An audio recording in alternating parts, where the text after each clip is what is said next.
সুইজারল্যান্ডকে quarter ফাইনালে 3-1 ব্যবধানে হারিয়ে সেমিফাইনাল নিশ্চিত করলো টিম আর্জেন্টিনা।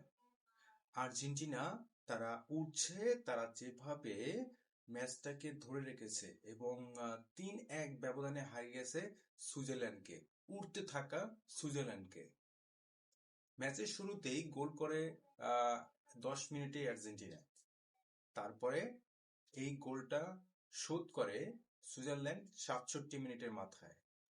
এরপরে আর কোনো গোল হয় না 90 মিনিটের মধ্যে।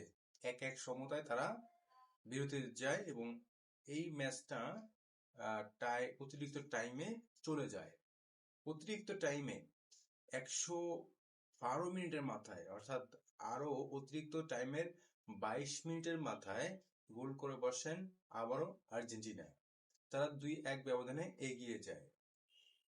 এরপরে যে ঘটনা ঘটে 122 মিনিট অর্থাৎ 21 মিনিটে, মানে হচ্ছে এরকম টাইমে 112 মিনিটে একটা গোল হয় এবং 122 মিনিটে আরো একটা গোল হয়।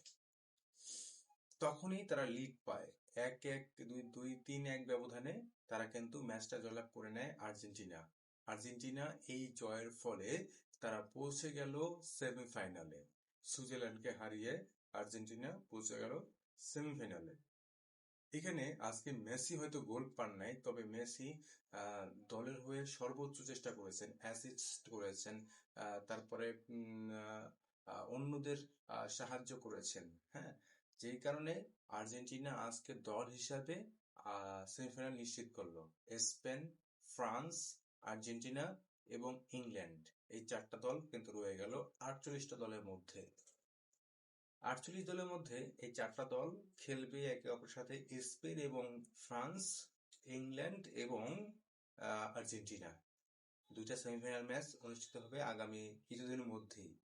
আর্জেন্টিনা খুব সহজেই আজকে জয়লাভ করলো না, খুব সহজেই হবে না। এই ম্যাচটা জিততে আর্জেন্টিনার অনেক কষ্ট হয়েছে। 90 মিনিটে গোলটা পায় নাই।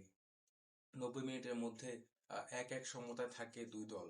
এরপরে থেকে চেষ্টার পরে 112 মিনিট অতিরিক্ত টাইমে 122 মিনিটে তারা লিড এনে দেয় এবং 3-1 ব্যবধানে সুইজারল্যান্ডকে হারিয়ে সেমিফাইনাল নিশ্চিত করে টিম আর্জেন্টিনা। মেসির খেলা আপনার কাছে কেমন লেগেছে কমেন্টে অবশ্যই আপনার মতামত জানাবেন। ধন্যবাদ।